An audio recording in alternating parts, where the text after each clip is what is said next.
你最近是不是也有这样的感觉？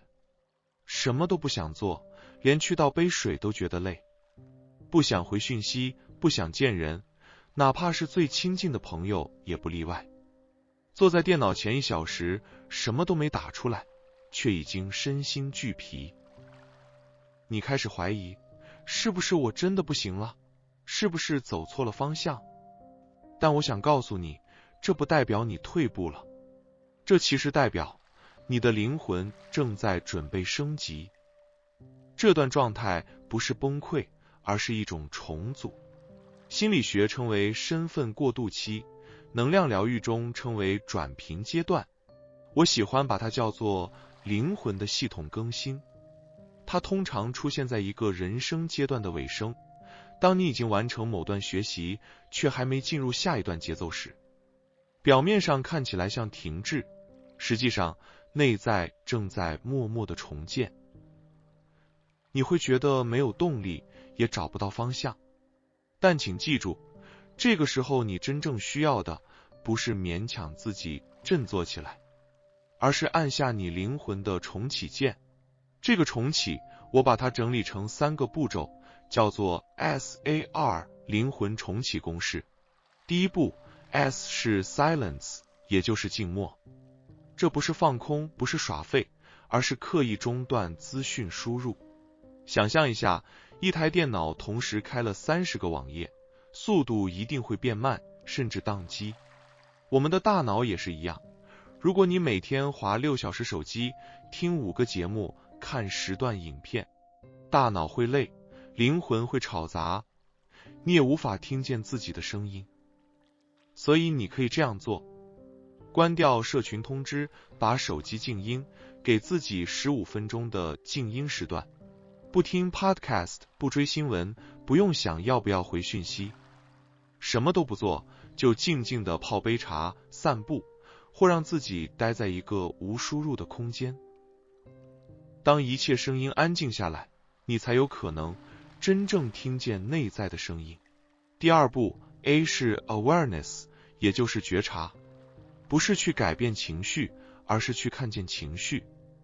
你今天焦虑，今天没精神，但你知道为什么吗？很多时候，我们并不知道自己为什么低落，只是习惯了忽略内在讯号。但当你停下来问问自己，我现在真正的情绪是什么？这个感觉从什么时候开始出现的？你会发现，真正的原因常常不是你以为的那样，也许只是一句话、一段评论、一个小小的失落，让你陷入了过度思考。情绪不是敌人，它只是提醒你，我需要被理解了。你可以试着每天记录一句话，我今天最大的情绪是什么？不用分析，也不用解决，只是让它被你看见。光是这一步，你的频率就已经开始松动了。第3步 R 是 Realignment， 也就是重新对齐。很多人陷入低潮，不是因为懒惰，不是因为失败，而是因为他们走在一条不属于自己的节奏上，就像穿错了一双鞋，无论你怎么走，都会越走越累。你明明喜欢创作，喜欢自由，却逼自己每天待在办公桌前，做着不喜欢的事，只因为社会告诉你这样比较稳定。你其实很渴望慢下来，给自己喘息，却又担心别人说你不上进，太随便。你不是没有力量，而是那股力量被你用来维持别人的期待，而不是支持你真正想走的路。这就像一列火车偏离了原本的轨道，无论开得多快，方向都是错的。所以这时候你不需要更努力，你需要的是重新对齐。你可以静下来问自己这2个问题。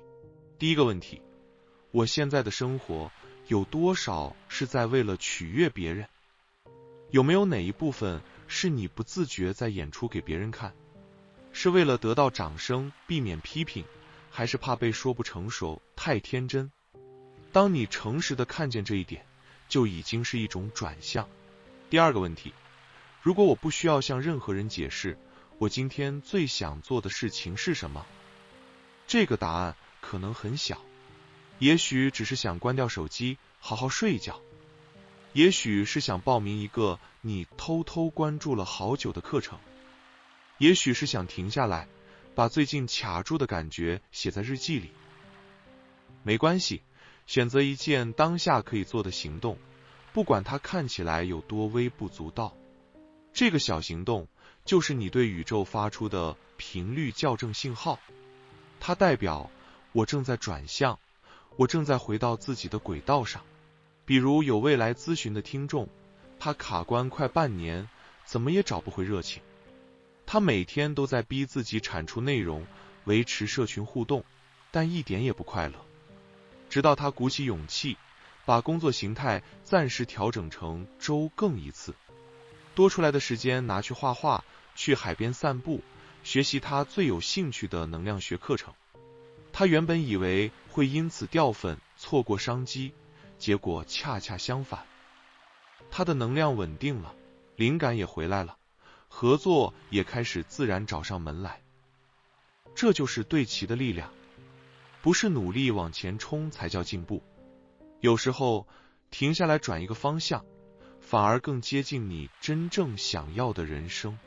这3个步骤就像是给灵魂按下一个重启键，当你安住在这个过程中，你会发现情绪不再纠缠你，灵感会自然回来，行动也会再次变得清晰有力。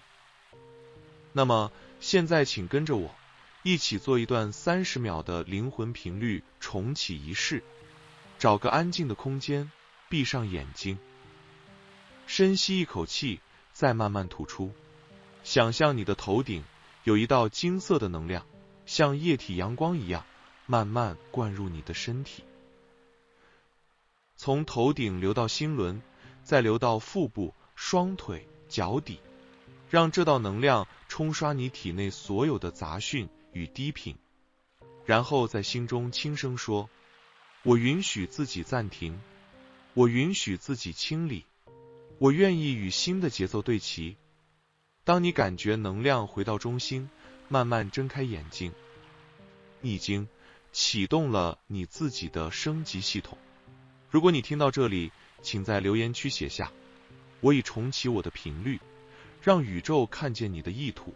记得订阅3博士高维研究所，未来我会带你持续探索灵魂转化、频率显化与内在重建的秘密。这不是你走错了，而是你正在走进真正的你。我们下次再见。